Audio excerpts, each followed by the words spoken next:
ദേശീയപാതയുടെ നിർമ്മാണ പ്രവർത്തനങ്ങൾ നടന്നുകൊണ്ടിരിക്കുന്ന കൊട്ടിയം പറക്കുളത്തെ ഉയരപാതയിൽ വിള്ളൽ ഉണ്ടായ സ്ഥലം കരാർ കമ്പനി അധികൃതർ സന്ദർശിച്ചു.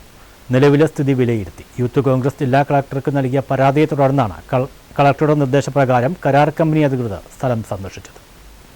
കഴിഞ്ഞ 2 ദിവസം മുമ്പ് രാത്രിയിൽ ഉയരപാതയിൽ നിർമ്മാണ പ്രവർത്തനങ്ങൾ കണ്ട് സംശയം തോന്നിയ നാട്ടുകാർ നടത്തിയ പരിശോധനയിലാണ് റോഡിലുണ്ടായ വിള്ളൽ ഏതോ മിശ്രിതം ഉപയോഗിച്ച് അടച്ച നിലയിൽ കണ്ടെത്തിയത്. ഇതിൽ പ്രതിഷേധിച്ച് സ്ഥലത്തെത്തിയ യൂത്ത് കോൺഗ്രസ് പ്രവർത്തകർ ജില്ലാ കളക്ടറിനെ നേരിൽ കണ്ട് നിവേദനം നൽകുകയായിരുന്നു. അടിയന്തരമായി സ്ഥലം സന്ദർശിച്ച് ആവശ്യമായ നടപടികൾ സ്വീകരിച്ച് റിപ്പോർട്ട് നൽകണമെന്ന കളക്ടറുടെ നിർദ്ദേശത്തെ തുടർന്നാണ് കരാർ കമ്പനിയുടെ ഉന്നതർ സ്ഥലത്തെത്തിയത്. കരാർ കമ്പനി അധികൃതർ എത്തുമ്പോൾ സ്ഥലത്തുണ്ടാകണമെന്ന് അധികൃതർ പരാതിക്കാർക്കും നിർദ്ദേശം നൽകിയിരുന്നു. ഇതേ തുടർന്ന് പരിശോധനയ്ക്കായി കരാർ കമ്പനി അധികൃതർ സ്ഥലത്തെത്തിയപ്പോൾ പരാതിക്കാരും സ്ഥലത്തെത്തി.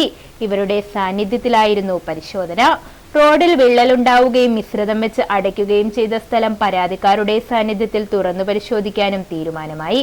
കൂടാതെ ഉയരപാതയുടെ സൈഡിൽ കൂട്ടിയിട്ടിരിക്കുന്ന മണ്ണ് റോഡിലേക്ക് ഒലിച്ചിറങ്ങാതിരിക്കാൻ അടിയന്തരമായി മണ്ണ് നീക്കം ചെയ്യുവാനും തീരുമാനിച്ചു. ഇതുപ്രകാരം മണ്ണുമാന്തി യന്ത്രം ഉപയോഗിച്ച് മേൽപ്പാലത്തിന്റെ വശത്ത് കൂട്ടിയിട്ടിരുന്ന കരമണ്ണും നീക്കം ചെയ്തു തുടങ്ങി. ചെറു റോഡുകൾ സർവീസ് റോഡിലേക്ക് വന്നിറങ്ങുന്ന ഭാഗത്ത് ടാർ ചെയ്ത് സംരക്ഷിക്കുവാനും തീരുമാനമായി. സുഗതൻമുക്കിൽ നിന്നും റോഡ് വന്നിറങ്ങുന്ന ഭാഗം മണ്ണൊലിച്ച് തകർന്നു കിടക്കുകയാണ്. ഇവിടെയും ടാർ ചെയ്ത് വൃത്തിയാക്കും. കരാർ കമ്പനിയായ ശിവാലയയുടെ vice president BM Rawat, HR manager Alok, project DPM Davinder Singh, engineering വിഭാഗത്തിലെ ഉദ്യോഗസ്ഥർ എന്നിവരാണ് സ്ഥലം സന്ദർശിക്കാനെത്തിയത്. കളക്ടർക്ക് പരാതി നൽകിയ യൂത്ത് കോൺഗ്രസ് മണ്ഡലം പ്രസിഡന്റ് വിപിൻ ജോസ്, കോൺഗ്രസ് കൊട്ടിയം വെസ്റ്റ് മണ്ഡലം പ്രസിഡന്റ് സജീവ് ഖാൻ, യൂത്ത് കോൺഗ്രസ് സംസ്ഥാന ജനറൽ സെക്രട്ടറി ആരിഫ് കൊട്ടിയം, ഗ്രാമപഞ്ചായത്ത് അംഗം ഉമേനല്ലൂർ റാഫി, കെട്ടിടത്തിൽ സജീവ്, യൂത്ത് കോൺഗ്രസ് നേതാക്കളായ സുമിത്, അബ്ദുള്ള എന്നിവരും സ്ഥലത്തെത്തിയിരുന്നു.